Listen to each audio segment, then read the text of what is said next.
So hello friends, welcome to the video. आज हम लोग बात करने वाले हैं एलआरडीए में जो एलआर वाला पार्ट होता है उसमें एक टॉपिक है टीम फॉर्मेशन।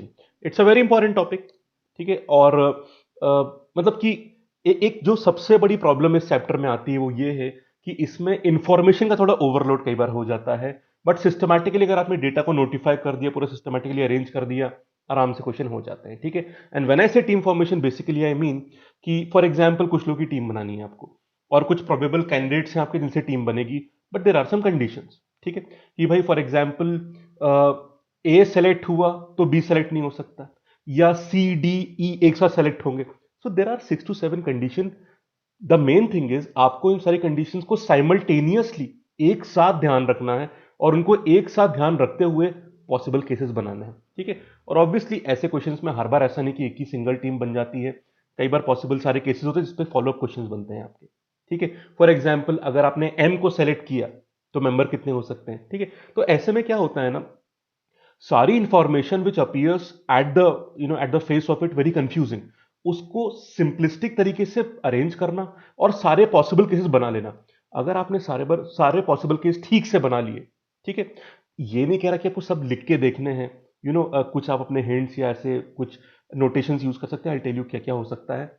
अगर आपको सारे पॉसिबल केस दिख रहे हैं तो सारे फॉलोअप क्वेश्चंस बड़े आराम से हो जाएंगे। क्वेश्चंस में बहुत कम टाइम लगता है।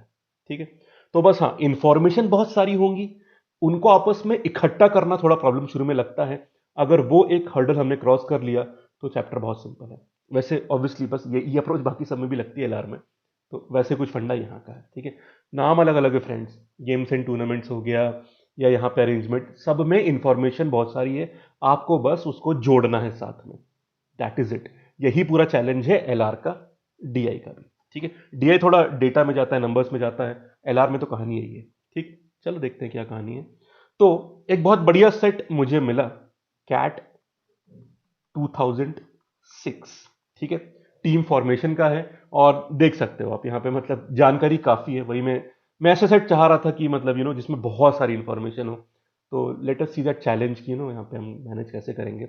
उससे पहले एक जुड़ा हुआ कॉन्सेप्ट था, बताना चाह रहा था। कमेंट बॉक्स में भी आप में से लोगों ने पूछा था इफ और ओनली इफ के बारे में। If X then Y, only if X, इसको थोड़ा क्लैरिफाई करना चाह रहा था। फिर अपन क्वेश्चन पे चलते हैं। देन वाई इसका मतलब क्या होता है एक बार देख लीजिए। इफ एक्स देन वाई मतलब अगर एक्स को आपने टीम में इंक्लूड कर लिया तो वाई को इंक्लूड करना ही पड़ेगा। मतलब एक्स इंप्लाइज वाई। क्लियर है बात। और एक और मतलब जो आपको बहुत ध्यान रखना पड़ेगा, इफ एक्स देन वाई पर एक जरूरी बात ध्यान रखना, अगर एक्स आया तो वाई को आना ही पड़ेगा। क्लियर है बात। हाँ। बट वाई बिना एक्स के भी आ सकता है। जैसे कि अगर आपने हार्डवर्क किया तो आप सक्सेसफुल हो जाओगे। क्लियर है बात। पर और भी तरीके हो सकते हैं सक्सेसफुल होने के। फॉर एग्जाम्पल क्वेश्चन रिपीट हो गए जो पहले पढ़ा था आपने, या बहुत सारे और, कि भाई जो भी चीजें हो सकती हैं। समझ के बात। तो इफ एक्स देन वाई मतलब क्या होता है, एक्स अकेले नहीं आएगा। अगर एक्स आए तो वाई को आना ही पड़ेगा। हाँ। पर अकेले वाई आ सकता है, क्योंकि maybe Z leads to Y, A leads to Y, तो वाई के बहुत सारे रीजन हो सकते हैं। तो अकेले वाई आ सकता है, पर अगर एक्स आया तो वाई को डेफिनेटली आना पड़ेगा। एक बात और, अगर वाई नहीं आया है इसका मतलब एक्स भी नहीं आया है। तो इफ एक्स देन वाई का मतलब क्या होता है, एक्स इंप्लाइज वाई। और अगर वाई नहीं आया तो डेफिनेटली इनमें से कोई भी केस नहीं आया है, तो एक्स भी नहीं आया है। ठीक है। समझ गए। ओनली इफ का और देख लो। ओनली इफ का और देख लो। ओनली इफ मतलब only if X then Y, मतलब वाई के होने के लिए वाई तभी हो सकता है only if X is there. ठीक है। इसका मतलब कि अगर वाई है मतलब एक्स हो चुका है। क्लियर। ओन क्योंकि वाई तभी आएगा जब एक्स होगा। पर हां, एक्स अकेले भी आ सकता है, एक्स को प्रॉब्लम नहीं है। एक्स के आने पर वाई कंपलसरी नहीं है, वो तो इफ वाले में था। ओनली इफ में क्या है, अगर वाई हो चुका है तो एक्स को आना ही पड़ेगा। तो वाई अकेले नहीं आ सकता, पर एक्स अकेले आ सकता है। क्लियर। हां, अगर एक्स नहीं आया इसका मतलब वाई भी नहीं आया। ठीक है। तो आई थिंक इफ और ओनली इफ में जो एक फाइन डिफरेंस है, बट बहुत ड्रास्टिक डिफरेंस है, मतलब बहुत डिफरेंट सी बात है दोनों। आई थिंक अब क्लियर हो गया होगा। ठीक है। इसलिए मैंने आपको निगेशन वाला इंप्लीकेशन भी समझा दिया, दोनों पता होने चाहिए तभी कहानी बनती है। चलो भाई, अब इसको क्वेश्चन में देखते हैं क्या है। तो I will suggest one thing कि आप स्क्रीनशॉट ले लो इसका, एक बार खुद से ट्राई करो। कैट 2006 का सवाल स्क्रीनशॉट ले लो। ये रहा सवाल, थोड़ा स्क्रीन को मैं इधर ले आता हूँ, तो इसका भी स्क्रीनशॉट ले लो। आंसर निकालना, फिर मैं सॉल्व करूँगा तो देखना भाई सही रहा गलत रहा क्या है। ठीक है, विल सॉल्व दिस। चलिए, कैट 2006। सो यहाँ पे there are how many people, ये रहे 10। हाँ 10। KLMNPQRSUNW, there are 10 members in a department, और एक टीम बनानी है अमंग्स दीज पीपल, और you have to follow up these conditions. और साइज ऑफ अ टीम का मतलब होता है number of members in a team. अब इन चीजों को देखते हैं। A team must include exactly one of these three. PRS में से एग्जैक्टली एक चाहिए, मतलब ना तो ऐसा ना हो कि तीनों में से कोई भी ना हो, और ये भी नहीं होना चाहिए कि इनको एक बार लिख लेता हूं मैं। It's always a good practice कि भाई जल्दी से इन एलिमेंट्स को लिख लिया करो। आपको तो लिखना ही पड़ेगा कि अब आप, मैं तो चलो खैर डिजिटल पेन यूज कर रहा हूँ, आपके पास तो रफ कॉपी और मतलब जो नोट पैड रफ वाला रहता है वो रहेगा, आप तो डेफिनेटली करना है काम। चलो भाई शुरू करते हैं। तो PRS में से एक को डेफिनेटली आना है, तो अपन एक काम करते हैं। पॉसिबल केसेस देखो, ये आपको भी समझ में आ रहा है कि हो सकता है इसमें एक टीम ना बने, पर वो केसेस ठीक से लिस्ट हो जाए ताकि जानकारी, अभी तो इट्स वेरी कंफ्यूजिंग। ठीक है, एक बात और ध्यान से फ्रेंड्स, ईमानदारी से सोचना, इतनी कॉम्प्लेक्स जानकारी में माइंड कई बार मैसअप हो जाता है। तो ऐसा नहीं कि LRDA मुश्किल है या फिर कोई खतरनाक सी अप्रोच लगने वाली है। You are just confuse with complexity और मल्टीप्लिसिटी ऑफ इंफॉर्मेशन। अब इसको तो आपको ही ओवरकम करना पड़ेगा, है ना। वो स्ट्रेस है LRDA में, कॉन्सेप्ट मुश्किल नहीं है यहाँ पे।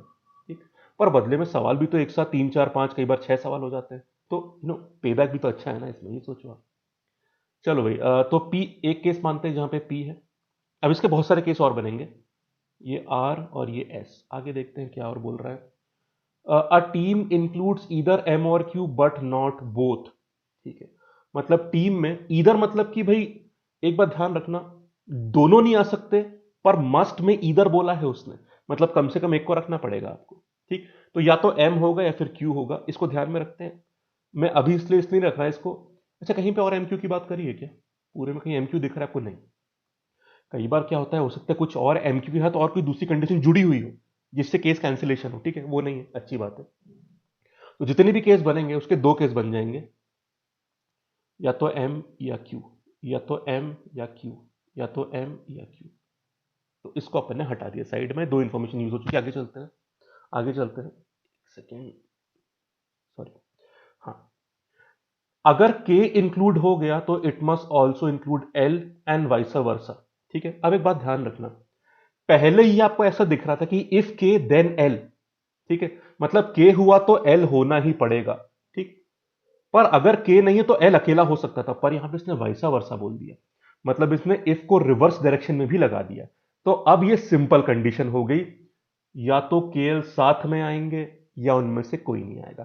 तो ये इफ नहीं है, वाइसा वर्सा बोल के यू नो अरे वो आपको एक मीम याद है ना कि हालात बदल गए जज्बात बदल गए, वो एक पाकिस्तानी क्रिकेट फैन ने बोला था, बस वैसी है। अब ये वो इफ नहीं रहा जो हमने पढ़ा था, वाइसा वर्सा बोल के पूरी कहानी यहाँ पे बदल चुकी है।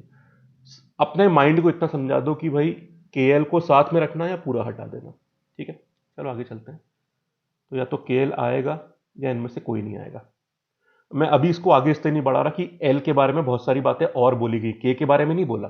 तो पहले उन बातों को समझ लो, क्योंकि कंडीशन फाइनल रखना है यहाँ पे। हर कंडीशन फाइनल टेबल में नहीं लाऊंगा, मिला के लाऊंगा यहाँ पे। ठीक है, चलिए एक बात और, if a team includes one among S U and W, then बाकी दोनों को भी लेना, मतलब S U W. Okay, S U W या तो तीनों साथ में आएंगे, इनमें से एक भी नहीं आएगा।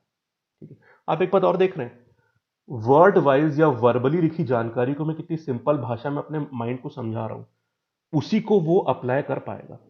हो सकता है इस भाषा को थोड़ा कंफ्यूज करे, तो आपको सिंप्लीफाई करना है प्रैक्टिकली एप्लीकेबल फॉर्म में। ठीक है भाई, एस यू डब्ल्यू को साथ में रखेंगे। तो भाई यहां पे तो एस आ ही गया, तो अपन यहां पे यू डब्ल्यू को रख ही देते हैं। अच्छा हाँ, अब देखो यहां पे एक बात समझी आपने, इसमें पी आर आ चुका है, तो इसमें तो अब एस आ नहीं सकता, और एस नहीं है तो यूडब्ल्यू नहीं आ सकता। तो एस यू डब्ल्यू इसके केसेस में रहेगा, पी आर वाले में तो रहना ही नहीं है, छोड़ दो उसको तो। ठीक है भी, अच्छी बात है। यहां पे और देख लो, एल एन और एल यू सेम टीम में नहीं हो सकते। ठीक है, तो मतलब कि अगर आप ध्यान से देखोगे तो यहां पे यू आ गया, तो यहां पे एल नहीं हो सकता। और एल नहीं है तो के भी नहीं हो सकता, तो जो के एल वाली बातें कर रहे थे वो यहां पे आएंगी नहीं। ठीक है, समझ गए। और एक बात और, हाँ, एल और एन भी सेम टीम के मेंबर नहीं हो सकते। ठीक है, चलो देखते हैं अब यहाँ पे केसेस कैसे बन सकते हैं। तो पहला केस हम बना लेते हैं यहाँ पे। अच्छा देखो, एस यू डब्ल्यू तो यहाँ पे नहीं आ रहा है, एक चीज जो हो सकती है वो देख लो, एम क्यू में से एक आ जाएगा, दैट इज क्लियर। एल को देखते हैं, एल, हाँ, के एल। अब देखो, अब ऑल द कंडीशन हमने सारी पढ़ ली, अब अप्लाई करना शुरू करते हैं। पहली चीज, के एल आ भी सकता है और के एल नहीं भी आ सकता। ठीक है, आपको दो केस दिख गए, टोटल चार केस बन रहे हैं। क्यों? एक दो केस में एम रहेगा, एक दो केस में क्यू रहेगा, तो वो तो मैंने ऊपर दे दिया, उसमें अब चार का टेबल नहीं बना रहा मैं। समझ में आ रहा है मुझे, है ना? क्लियर? चलो, तो ये हो गया। उसी तरह से या तो आर के साथ के एल रहेगा या के एल नहीं रहेगा। ठीक है, अब एक चीज देखते हैं, अगर एल आ गया तो यू नहीं आएगा, यू तो वैसे भी नहीं आना है, एस यू बी डब्ल्यू तो हट ही चुके हैं। एन की बात कर लेते हैं, एन की बात। एन की बात यह है, अगर एल आ गया तो एन मेंबर नहीं हो सकता। यहां पे एल आ गया तो एन नहीं है, पर यहां पे एल नहीं है, तो यहां पे दोबारा दो केस कैसे बने? या तो एन हो सकता है या फिर एन नहीं हो सकता। और यहां पे भी एल वाले में तो एन आएगा नहीं, अकेले आर वाले में जहां पे या तो एम होगा या क्यू होगा, पर एल तो नहीं है, तो एन हो भी सकता है और नहीं भी हो सकता। ठीक है, सारे केस हम यहां पे लिख चुके हैं। कोई और केस, कोई और केस बन रहा है? एक सेकेंड, हाँ, एक चीज मैं बता दूं, हाँ, एक चीज बता दूं आपको, एन एन यहां पर भी करना है हमको, हाँ, क्योंकि देखो इधर देख लो, इधर पर भी एल नहीं है ना आपका, तो एन आ भी सकता है और नहीं भी आ सकता। बढ़िया। ये डब्ल्यू था यहाँ पे, तो हमने एस यू डब्ल्यू की बात कर ली, पूरी कर ली। हमने के एल की बात पूरी कर ली। उसके बाद पी आर एस की भी बात हो चुकी है। उसके बाद एम क्यू की भी हम बात कर चुके हैं, और एन आखिरी में बचा था, उसको भी कंडीशन में रख दिया हमने। बस एन को यहां पे इंक्लूड, मतलब एन वाली केसिंग यहां पे नहीं करी है, क्योंकि यहां पे एल था। बस, अब आपको मोटा मोटा पूरी कहानी जो ऊपर थी आपके माइंड में प्रॉपर स्केलेटन बन चुका है। अब यहां तो मैं आपको समझाते हुए पूरी कहानी मतलब बता रहा हूं, वर्बली बोल रहा हूं, चीजें समझा रहा हूं। एक्चुअली जब आप करेंगे तो आपको इतना कुछ समझाना नहीं था, कुछ बोलना नहीं है। That is actually very fast process, तो आराम से हो जाएगा। ठीक, यही एक गुरु मंत्र है फ्रेंड्स एलआरडीआई का। मल्टीपल जानकारी से घबराइए मत, उनको सिस्टमेटिकली एक साथ अरेंज करिए और दिमाग में बिठा लीजिए, केस फॉर्मेशन ठीक से कर लीजिए, कहानी खत्म। ठीक है, क्लियर? एग्जाम्पल दूं एक, जो क्वेश्चन में जरूरत नहीं पड़ेगी शायद। देखो, एक केस जो पीएन वाला है, तो एक में एम होगा, और एक जो पीएन वाला है उसमें क्यू हो जाएगा। फिर एक में जब एन नहीं है पर एम होगा, एक में जब एन नहीं है तो उसमें क्यू तो होगा। ये सारे सब केस बन रहे हैं, पर मैंने इतनी मेहनत करी नहीं, क्वेश्चन में आएगा तो कर लेंगे, अभी बस स्केलेटन दिमाग में क्लियर होना चाहिए। I have successfully represented all the information in, एक तरह से सिस्टमैटिक फॉर्म। अब क्वेश्चन आराम से हो जाएगा। ये नहीं कर पाए, यही प्रॉब्लम हो जाती है। सवाल देखते हैं क्या है। अब बस सवाल में थोड़ा केयरफुल रहेंगे, बाकी टेंशन कुछ नहीं है। Which of the following could be size of a team which includes के? अगर के है तो साइज क्या हो सकती है? भाई के कहां दिख रहा है आपको? के यहां दिख रहा है दो केस में, एक तो यहां पे और एक यहां पे। फ्रेंड्स क्या आंसर बताओ, क्या आंसर है? तीन या चार? चार, ऊपर से एम या क्यू में से भी एक आने वाला है, ठीक है, ध्यान रखना। तो चार मेंबर होंगे, और कहीं पे के है ही नहीं, तो यहां पे के पॉसिबिलिटीज नहीं बनी। एग्जैक्टली चार आंसर आ रहा है, ठीक है। पी के एल एम, पी के एल क्यू, आर के एल एम, आर के एल क्यू, चार ही बन रहे हैं। चार वाला कहां गया? ये रहा, ओनली फोर। सिंपल है। In how many ways can a team be considered such that N, N को अगर इंक्लूड करना है तो टीम कितने तरीके से बन सकती है? एक, ये दो है ना, तो इसमें एन इंक्लूजन वाला एक केस बन गया, एक यहां से बन गया, एक यहां से बन गया। ठीक है, अब यहां पे एक जरूरी बात ध्यान रखना कि ये थ्री नहीं है, दिस इज नॉट थ्री। उनमें से भी एक एम और एक क्यू वाला केस, एक एम एक क्यू, एक एम एक क्यू। सिक्स आंसर कहीं दिख रहा है आपको? सिक्स, ये रहा। तो सिली मिस्टेक कई बार क्या होता है कि हम खुद बनाते हैं और फिर थ्री आंसर, थ्री ऑप्शन में था क्या? हाँ था, तो थोड़ा सावधान रहना उस चीज से कि भाई जो आपने तो आप में से कई लोग बोलेंगे सर तो सारे केस लिख डालते हैं ना। फ्रेंड्स उसमें टाइम जाएगा ना, तो टाइम वेस्ट भी नहीं करना, जल्दी करना है काम अपने को, ठीक है। तो बस आपका रिप्रेजेंटेशन के बेसिक रूल्स आपको क्लियर होने चाहिए, दैट इज इट। सिक्स हो गया आंसर। चलो, what could be the largest possible team, कितने साइज की हो सकती है? लार्जेस्ट पॉसिबल इधर दिख रहा है, ये तो सब चार चार की है, ये सब इधर देखते हैं।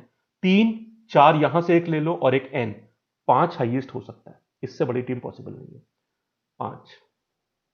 फ्रेंड्स एक बात देखिए आपने, हमने कितनी ईमानदारी से और सिस्टमैटिकली पूरी इंफॉर्मेशन जमाई। अब हम कितना कॉन्फिडेंट फील कर रहे हैं कि यस वी नो एवरीथिंग। हम कॉन्फिडेंट है कि हमने सारी हिंट्स का इस्तेमाल कर लिया, और यही पूरा कहानी होती है कि you should be confident that yes you have read implied all the conditions in this possible cases। तो फिर आपको पता है पूरा हो चुका है, अब कुछ हिंट बची नहीं है, तो कॉन्फिडेंटली आप बोल सकते हैं कि हाईएस्ट टीम 5 की बनेगी। वरना क्वेश्चन काफी ट्रिकी भी कई बार हो जाते हैं। चलो भाई 2 सवाल और है, फिर कहानी खत्म। 5 वाली टीम का मेंबर कौन हो सकता है? 5 वाली टीम किधर चली गई? छोटा ही कर देते हैं, बार बार उन्हें शिफ्ट करना पड़ेगा। 5 वाली टीम, अच्छा यही है 5 वाली टीम। 5 वाली टीम ये थी SUBW, M या Q में से कोई एक ले लेंगे और N रहेगा। N रहने पर ही तो 5 की टीम बनेगी अब, ठीक। तो इसमें कौन कौन है? SUBWMNQ, SUBWMNQ, SUBMM ये रहा, M ये रहा, बाकी कोई मैच नहीं कर रहा है, M मैच कर रहा है, C ऑप्शन, ठीक है। बाकी PR तो ऐसा कुछ है ही नहीं यहाँ पे, तो हो गया काम। तो M की पॉसिबिलिटी बनती है, वरना इनमें से कोई भी ऑप्शन में होता तो आप उसको भी मार्क कर सकते थे, ठीक है। चलो आखिरी question, who cannot be A member of 3 size की जो टीम थी, 3 वाली जो टीम थी, इसको ऊपर ही कर दो यार, यहां रख दो, खत्म बात। 3 वाले का मेंबर कौन नहीं हो सकता? अच्छा नहीं बोला है, तो एक काम करते हैं, जो हो सकता है उसकी बात कर लेते हैं, बाकी आंसर मार्क कर देंगे। 3 वाली टीम फ्रेंड्स एक तो यहां बन जाएगी आपकी, P है इसमें, M है इसमें और N है इसमें, और ऑब्वियसली यहां पे Q भी हो सकता है, एक यहां बन जाएगी। R है इसमें, M या Q में से एक ले लो और एक N ले लो। बाकी तो 4 की टीम बनी हो, यहाँ तो 5 की बन गई थी। ये लोग हो सकते हैं, तो MQPRN हो सकते हैं, MQPRN ये लोग हो सकते हैं। कौन नहीं हो सकता? L नहीं हो सकता, A ऑप्शन आंसर आ गया, खत्म कहानी। सेट पूरा हो गया, E option, E option, D option, C option, A option. देखा आपने, टीम फॉर्मेशन में हमने शुरू में इतनी मेहनत कर ली, तो हमारे 5 सवाल कितने आराम से हो गए, ठीक है फ्रेंड्स। हाँ अब इसमें एक छोटी सी बात ध्यान रखना, वैसे तो बढ़िया सेट होता है, आपको बिल्कुल इन टाइम उठा लेना चाहिए, पर अगर आपके बढ़िया सेट सारे हो चुके हैं और बहुत कम समय बचा है कि आपको लगता है कुछ मिनट हैं और हम पूरा सेट नहीं कर सकते, तो फिर वो करना कि चलो पहला क्वेश्चन देख लो कि सिर्फ उसी को सॉल्व करें। पर अगर सफिशिएंट टाइम है आपके पास तो सेट पूरा अटेम्प्ट करना चाहिए, और पॉसिबिलिटी सारी पहले ही देख लो ताकि क्वेश्चन करने में बिल्कुल समस्या ना हो, कितनी जल्दी सवाल हो गए आपके, क्योंकि आपने पहले मेहनत कर ली। तो बिल्कुल 1 2 3 मिनट आखिरी में बचे हैं कि पूरा नहीं बन सकता, तो इंडिविजुअल क्वेश्चन टारगेट कर सकते हो, वरना पूरा कर लो तो बहुत ही बढ़िया बात है। पूरा करने का टारगेट है तो फिर क्वेश्चन बाय क्वेश्चन से पहले पॉसिबिलिटी सारी बना लेना, वरना क्वेश्चन से चलो क्या बोलोगे सर क्वेश्चन पढ़ के उसको सॉल्व कर लेते हैं, तो क्या होगा फ्रेंड्स, 1 या 2 कर लोगे आप।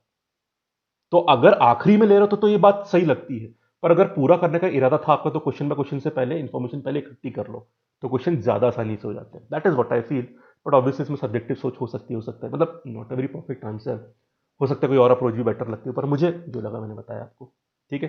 तो देखा फ्रेंड्स आपने, एक ही चैलेंज है, इंफॉर्मेशन बहुत सारी है, उसको सिस्टमेटिकली इकट्ठा करो। एकदम से बहुत सारी जानकारी से हम लोग कंफ्यूज होते हैं, पैनिक कर जाते हैं, ये प्रॉब्लम है LRDI में। मुश्किल है ऐसी कोई बात नहीं है, तो थोड़ा उसको ओवरकम करिए, कॉन्फिडेंस लाइए, और एक काम करो, केसेस बनाओ। देखो मैं टेंशन मुझे नहीं दिख रहा, मेरा दिमाग ये नहीं सोच रहा अरे बाप रे इतनी सारी जानकारी, मेरा दिमाग केसेस बना रहा है बस, यही आपको उससे करवाना है, ठीक है। तो आपको फायदा LRDI में दिखेगा। चलो थैंक यू सो मच। अगर यूजफुल लग रही है कहानी तो लाइक कर दिया करो video, and bell icon subscribe button आप जानते ही हैं, और अपने ऑनेस्ट फीडबैक कमेंट जरूर करा करो, इट्स अ बिग मोटिवेशन, ठीक है। अच्छा बुरा जो भी, कुछ बुरा भी लग रहा है, कुछ फीडबैक्स हैं आपके, मोस्ट वेलकम, ठीक है। Thank you so much, have a nice day. अगली वीडियो में मुलाकात होगी आपसे, ध्यान रखिएगा, टेक केयर।